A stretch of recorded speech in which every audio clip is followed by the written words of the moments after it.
Greetings, everyone. Welcome to the RT Academy. And then we are going to proceed from the last section that we left off. तो हमने ये पढ़ लिया था sexual reproduction में कि सेक्सुअल रिप्रोडक्शन में मेल और फीमेल गैमेट के फ्यूजन से फाइनली रिप्रोडक्शन अकर होता है। एंड हमने ये पढ़ा कि पूरे के पूरे हमारी बॉडी की मतलब पूरे हमारे ऑर्गेनिज्म किसी भी लिविंग ऑर्गेनिज्म की लाइफ में 3 लाइफ साइकिल के स्टेजेस होते हैं जो हमने अभी like it's marked on the table, it's marked on this diagram कि जुवेनाइल फेज से स्टार्ट करते हैं हम एंड जुवेनाइल स्टेज के बाद there is reproductive phase and reproductive phase के बाद there is senescence phase.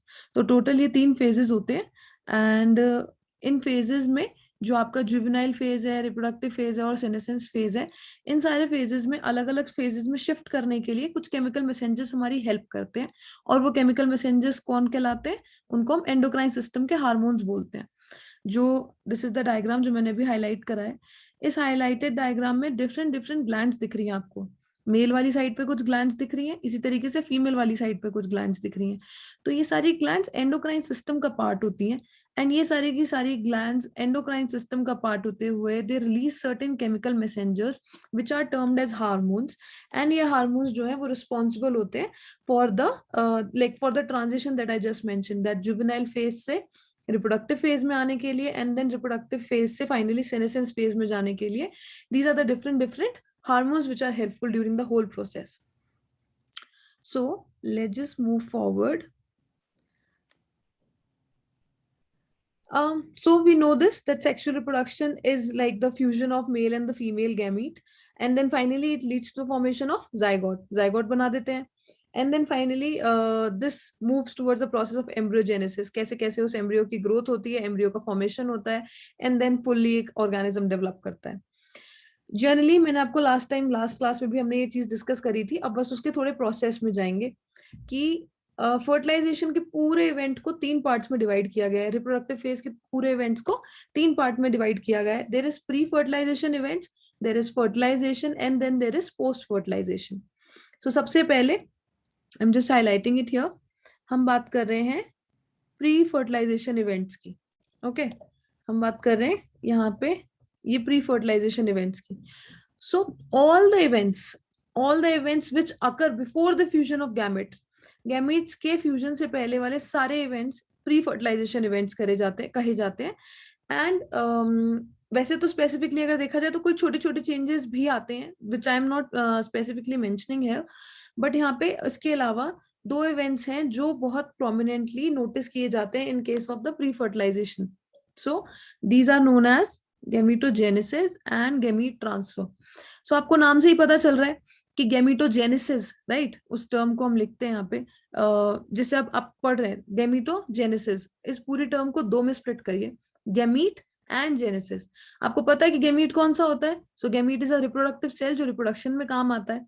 Then आप बात कर रहे हैं कि जेनेसिस क्या होता है। So genesis is called as the synthesis. Genesis ये जो वर्ड है it's a Latin word that is जिसका मीनिंग होता है सिंथेसिस। तो gametogenesis, the synthesis of these gametes is called as the process of gametogenesis, right? As you can read underneath it, that the process of formation of these 2 type of gametes, male and female, this is called as gametogenesis. And gametes जो होते हैं वो haploid sales होते हैं, उनके अंदर एक एक सेट ऑफ क्रोमोसोम होता है, तो दैट इज हेप्लॉइड, जिसे सिंगल एन से डिनोट करते हैं। जब कोई चीज डिप्लॉइड होती है तो उसे 2n से डिनोट करते हैं। अब इसके बाद एक इंटरेस्टिंग फैक्ट पढ़ेंगे जिसको हम नीचे देखते हुए भी चलेंगे। कई बार क्या होते हैं, जैसे मैंने आपको बताया कि जैसे सेक्सुअल रिप्रोडक्शन में 2 गैमीट इन्वॉल्व होते हैं, एक मेल और एक फीमेल। तो हम ये बोल रहे हैं कि कई बार क्या होता है कि दोनों के दोनों गैमीट जो होते हैं वो एक जैसे दिखते हैं। ठीक, अगर वो एकदम एक जैसे दिखते हैं then these are called as isogametes या फिर होमोगैमीट्स। ऐसे वाले गैमीट्स को आइसोगैमीट्स या फिर होमोगैमीट्स बोलते हैं जो एक दूसरे से एकदम सिमिलर दिखते हैं। However, मेजोरिटी ऐसा शो करती है दैट सेक्सुअली रिप्रोड्यूसिंग ऑर्गेनिजम्स में जो ये 2 गैमीट्स बनते हैं मेल और फीमेल, वो एक दूसरे से काफी अलग होते हैं मॉर्फोलॉजिकली। तो 2 मॉर्फोलॉजिकली डिस्टिंक्ट टाइप होते हैं। उस केस में इसे होमोगैमीट ना कह के हेट्रोगैमीट कहते हैं। So this is called as heterogametes, right? ऐसे केस में जब आपका मेल गैमीट फीमेल गैमीट से काफी मॉर्फोलॉजिकली डिफरेंट दिखता है, तो उस केस में मेल गैमीट को क्या बोल देते हैं, एंथीरोजोइड या स्पर्म, और फीमेल गैमीट को क्या बोल देते हैं, एग या ओवम। ऐसा सेम आपको ह्यूमंस के केस में भी दिखता है, जस्ट बिकॉज ह्यूमंस के केस में भी male gamete is quite different from the female gamete. So the male gamete is called as the sperm while the female gamete is called as the ovum or egg। तो आप अभी इसके नीचे the diagram that I am highlighting again, वो आप देख सकते हो। सो फर्स्ट वाला क्या है, it's an isogamete of an alga. एक एल्गी है, क्लेडोफोरा नाम है उस एल्गी का, जिसके केस में दोनों गेमीट एक जैसे दिखते हैं। सो ये हो गया आइसोगेमीट का एग्जाम्पल। नेक्स्ट एग्जाम्पल है एक और एल्गी का जिसको बोलते हैं फिकस, एंड इसके केस में दोनों दोनों के दोनों मेल और female they are different in shape. जैसे इस वाले को देखो, इट्स अ कंप्लीट स्फेरिकल, और जो दूसरा गेमीट है वो कैसा अलग सा शेप का है, like it's something like a kidney bean. And जैसे आप ह्यूमन बींग्स के केस में तो आप थोड़ा सा नोन है ही ऑलरेडी इस फैक्ट से कि the sperm looks like this and the ओवा लुक्स लाइक दिस। सो ओवा और स्पर्म एक दूसरे से काफी डिफरेंट दिखते हैं, and that's why they are called as the heterogametes, इसलिए इनको हेट्रोगेमीट भी बोलते हैं। सो अभी अभी के लिए हमने क्या क्या पढ़ा उसको आई एम जस्ट, बहुत ज्यादा डिफरेंस नहीं था। अभी हमने मेजर बस दो कैटेगरीज पढ़ी थी, कि एक तो होते हैं होमोगेमीट, एक होते हैं हेट्रोगेमीट। हेट्रोगेमीट में होमो होते हैं जो सिमिलर होते हैं एक दूसरे से मॉर्फोलॉजिकली, हेट्रो होते हैं जो डिफरेंट होते हैं एक दूसरे से। एंड हेट्रो में मेल वाले को और फीमेल वाले को अलग अलग नाम से जाना जाता है। फीमेल वाले को ओवा या एग कहते हैं, मेल वाले को एंथीरोजोइड या फिर स्पर्म कहते हैं। करेक्ट, बस इतना ही है। ओके, अभी तक हमने ये पढ़ा। देन अब आपके केस में एक और चीज है जो हम इस वाले सेक्शन में पढ़ेंगे, and that's an interesting fact. Generally ऐसा देखा जाता है कि सेक्सुअल रिप्रोडक्शन में मेल और फीमेल गैमेट दो अलग बॉडी से आते हैं। जैसे ह्यूमंस के केस में ऑब्जर्व कर लीजिए कि मेल्स की बॉडी से आपको स्पर्म मिलेगा एंड फीमेल्स की बॉडी से आपको ओवा मिलता है, एंड उन दोनों के फ्यूजन से सेक्सुअल रिप्रोडक्शन होती है।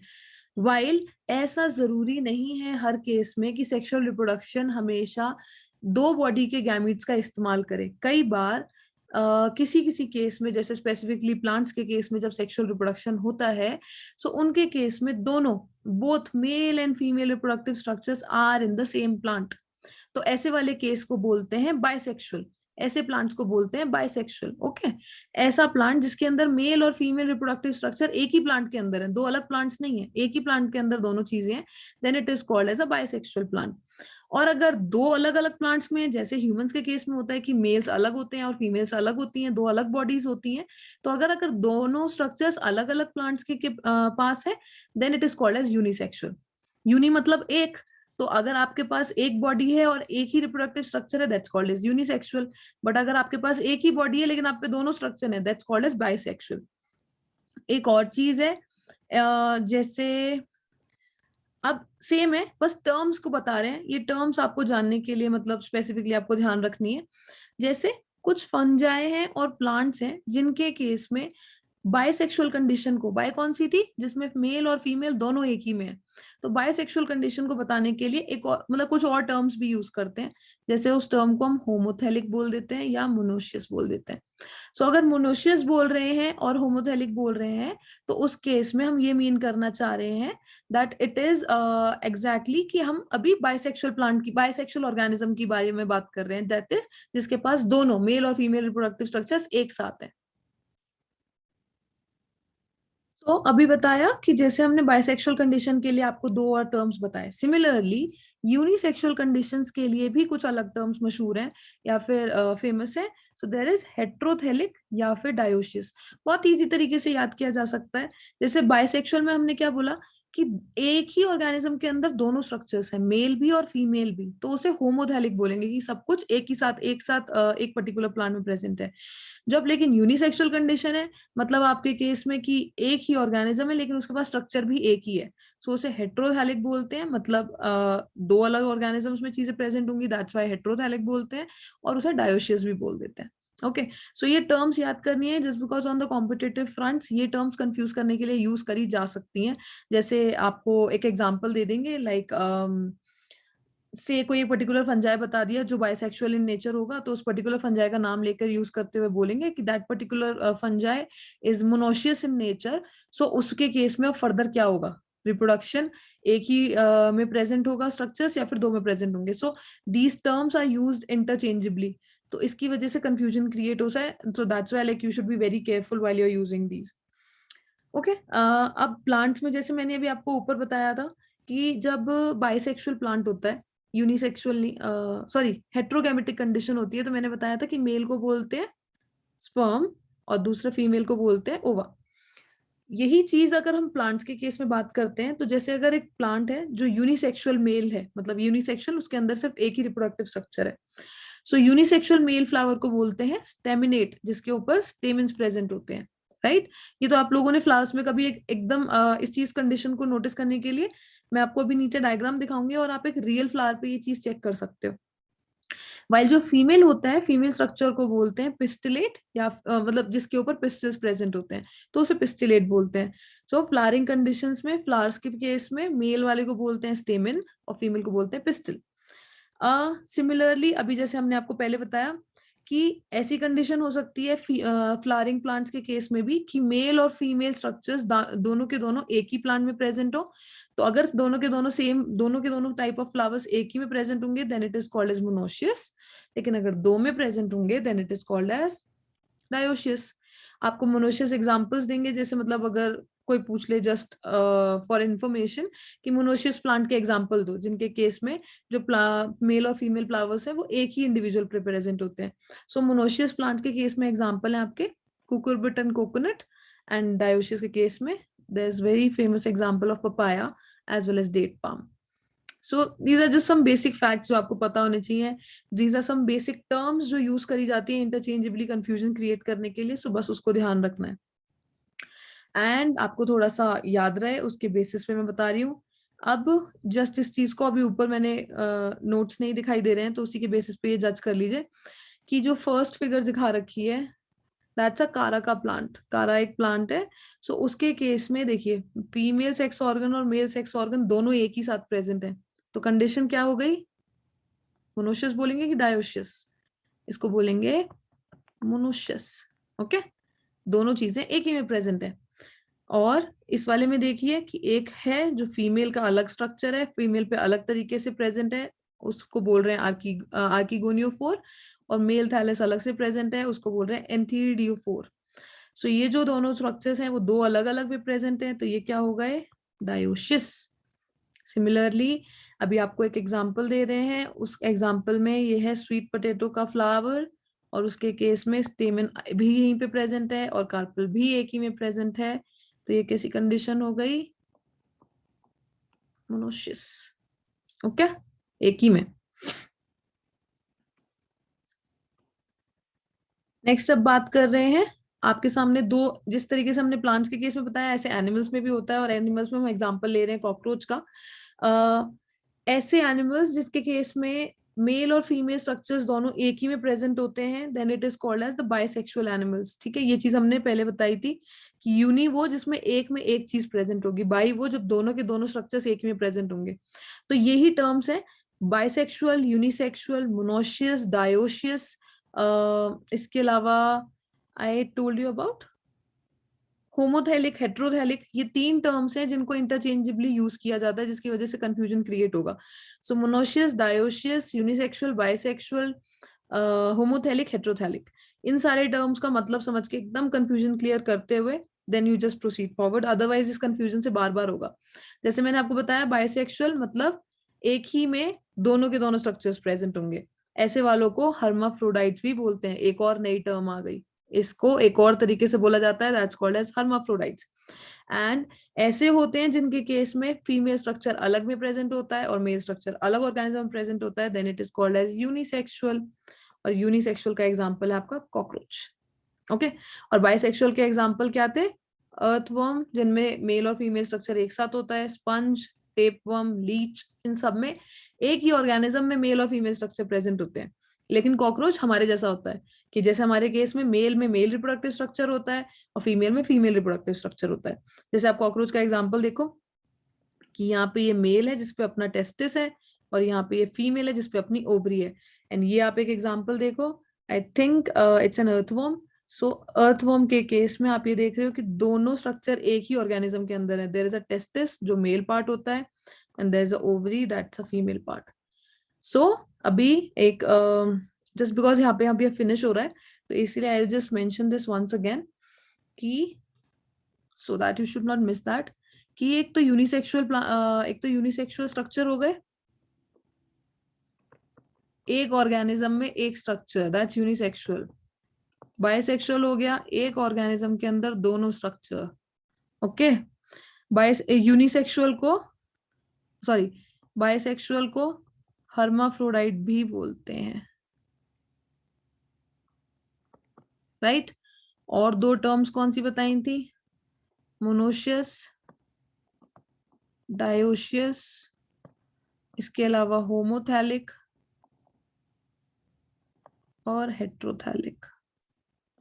ये टर्म्स हैं जो इंटरचेंजेबली यूज होती हैं। सो इसीलिए बी प्रिपेयर्ड, इन टर्म्स को क्लियर करने के बाद ही आगे बढ़िएगा, otherwise this would be very confusing और उसी की वजह से नंबर कट जाएंगे।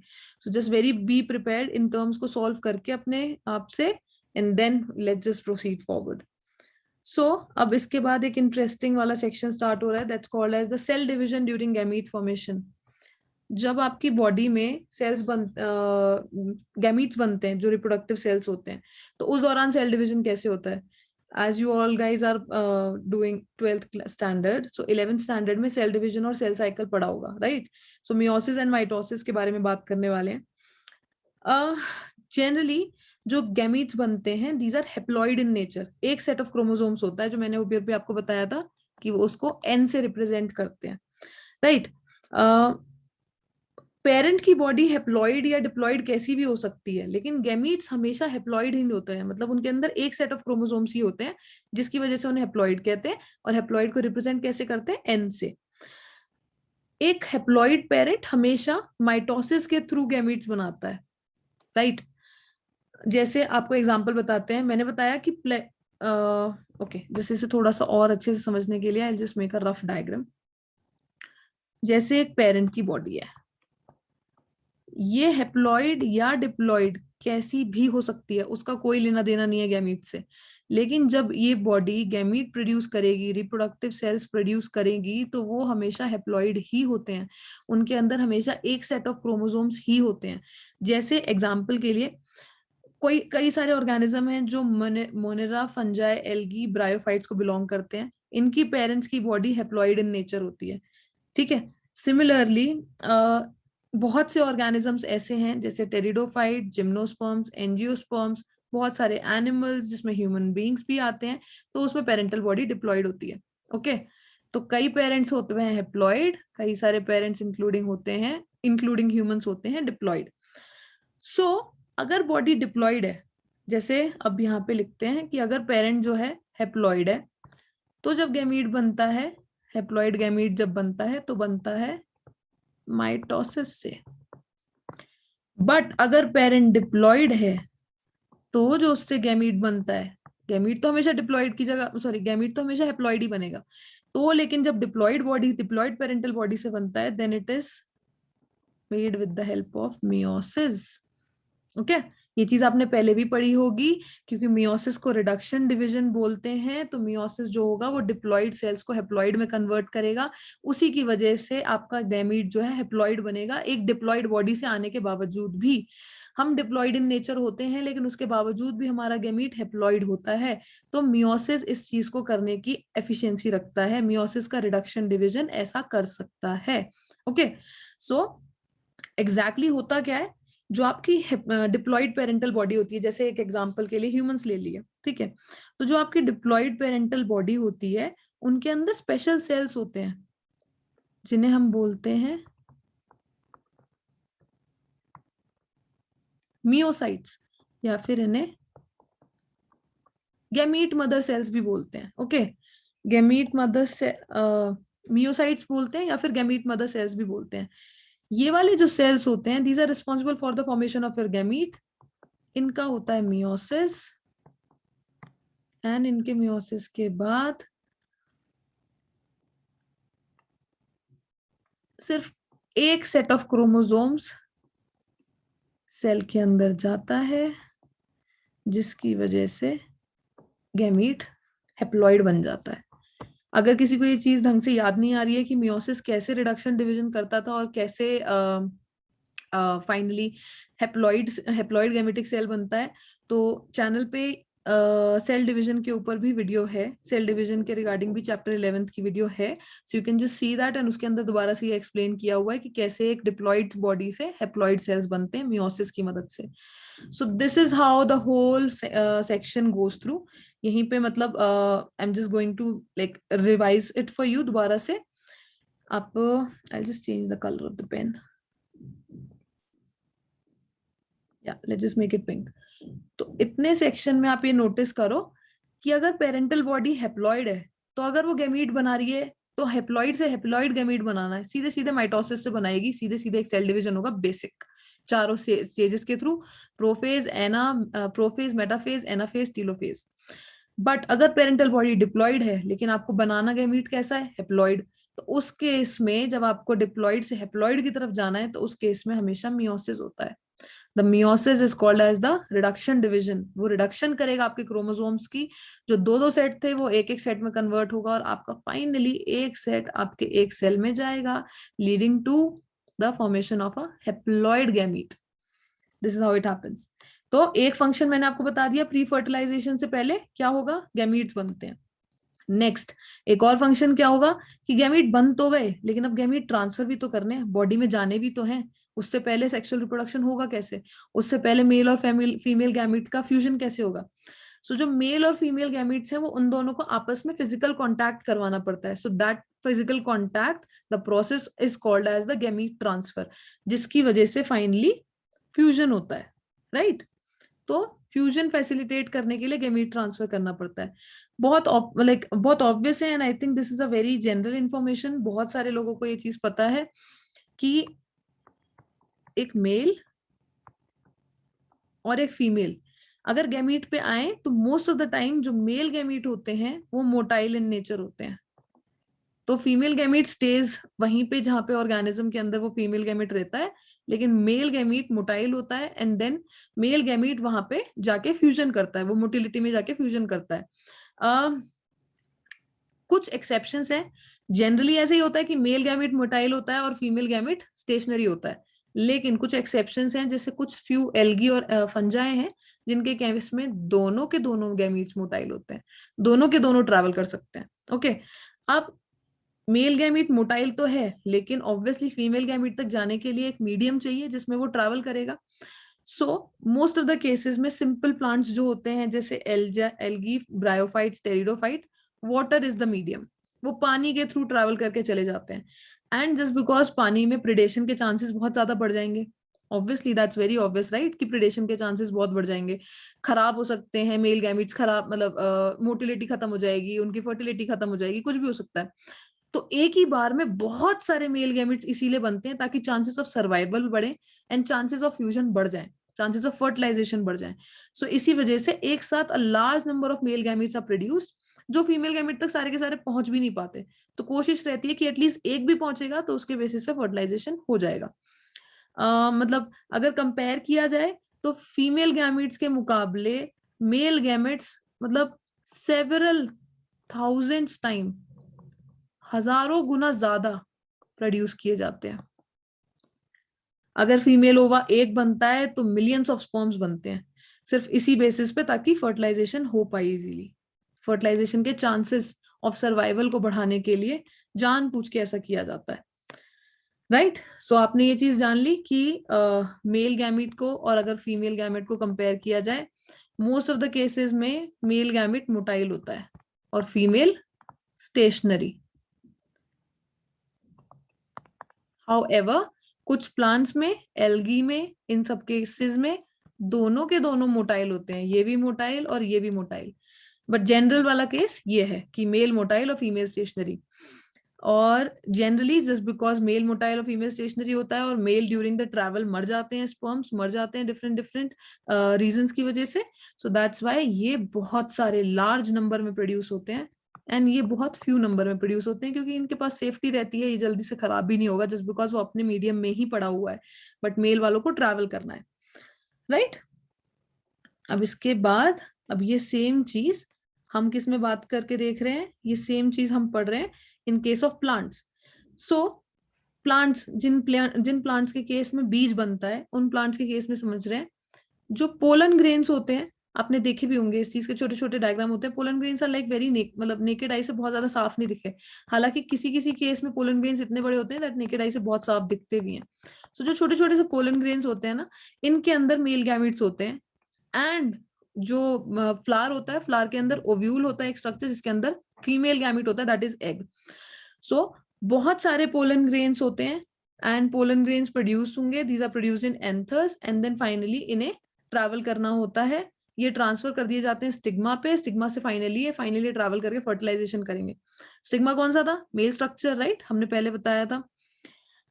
बाइसेक्सुअल, ऐसे प्लांट जो बाइसेक्सुअल होते हैं, बाइसेक्सुअल कौन से बताए थे, जिनके केस में दोनों के दोनों स्ट्रक्चर मेल और फीमेल एक ही प्लांट पे है, तो ऐसे प्लांट्स को बोलते हैं सेल्फ फर्टिलाइजिंग प्लांट्स। जैसे एग्जांपल है पीज, मटर का जो प्लांट होता है उस केस में वो सेल्फ फर्टिलाइजिंग प्लांट्स होते हैं। सो जो पोलन ग्रेन्स हैं उन्हें स्टिग्मा तक पहुंचाना बहुत ईजी होता है, right. Stigma is the female reproductive part, I am sorry earlier मैंने गलती से मेल बोल दिया था। सो फीमेल के मतलब पोलन ग्रेन्स को स्टिग्मा तक पहुंचाना बहुत इजी होता है जस्ट बिकॉज एंथर्स और stigma, anther is the male structure, stigma is female, तो एंथर्स और स्टिग्मा बहुत पास पास होते हैं। तो जैसे ही मतलब पोलन ग्रेन्स जैसे ही शेड होंगे, जैसे ही गिरेंगे, तुरंत वो स्टिग्मा के कांटेक्ट में आते हैं, फर्टिलाइजेशन हो जाता है जस्ट बिकॉज एक ही फ्लावर के अंदर दोनों स्ट्रक्चर है मेल और फीमेल। सो कितने इजीली तरीके से मतलब फर्टिलाइजेशन हो जाएगा। But in case of the cross pollinating plants, but जिनके केस में ऐसा नहीं होता है, दोनों स्ट्रक्चर अलग अलग फ्लावर्स पे होते हैं, जैसे डायोसियस प्लांट्स के केस में, तो एक पूरा प्रोसेस होता है that's called as pollination. Pollination में पोलन ग्रेन्स को उठा के स्टिग्मा तक पहुंचाया जाता है, स्टिग्मा पे वो फाइनली जर्मिनेट करते हैं एंड जो पोलन ट्यूब्स होती हैं वो मेल गैमेट को ओव्यूल तक लेके जाती हैं, जहां पे मेल गैमेट में फाइनली रिलीज हो जाता है, मेल गैमेट्स रिलीज हो जाते हैं एंड फीमेल गैमेट से फ्यूजन कर लेते हैं। जैसे आप यहाँ पे एक डायग्राम देखिए, उसके बाद हम एक बहुत छोटी सी वीडियो देखेंगे जो इसको फाइनली प्रूव करेगी। ये वाला ही स्ट्रक्चर है, germinating pollen grains on the stigma of a flower. ये आपके पोलन ग्रेन्स हैं, ये वाला जो है, ये जो छोटे छोटे से गोल गोल है, ये आपके पोलन ग्रेन्स हैं, ये रिलीज करेंगे, यहाँ पे आपका मेल रिप्रोडक्टिव स्ट्रक्चर रिलीज किया जाएगा एंड देन फाइनली वो पोलन ट्यूब से ट्रैवल कर करके कहाँ मूव कर जाएगा, ओव्यूल के पास, नीचे ओव्यूल होगा, ओव्यूल में क्या होगा, एग, एग के साथ जाके करेगा फ्यूज और फ्यूज करने के बाद होगी fertilization. So this is how it happens, okay. ये ऊपर वाला जो डायग्राम है वो उस केस में है कि जब दोनों के दोनों बहुत पास होंगे, एक ही साथ मतलब इजीली एक दूसरे के कांटेक्ट में आ जाते हैं, फ्यूज कर जाते हैं, जाइगोट बनता है, फिर नया इंडिविजुअल बनता है, ओके। सो इसके बाद we are just going to see a small video, then we are going to shift towards this वाला सेक्शन जिसमें हम फर्टिलाइजेशन का इवेंट पढ़ेंगे and this chapter is almost about to finish, जिसमें हम फर्टिलाइजेशन और पोस्ट फर्टिलाइजेशन का एक छोटा सा इवेंट पढ़ेंगे। So before we proceed to that, let's just move to the video in which you are going to see that how the sexual reproduction occurs in the flowering plants। आपको basic दिख जाएगा इसमें कि कैसे flowering plants में sexual reproduction होता है, okay, let's just see together। Flowers are blooming on the trees. It is indeed a beautiful sight. Flowers attract all of us. They are the most beautiful part of the plant, isn't it? You already know that flowers are not present only to add beauty to the plant. They are in fact the reproductive part of the plant. In the flower, stamen is the male reproductive part, while carpel is the female reproductive part. Some flowers contain both male and female reproductive parts.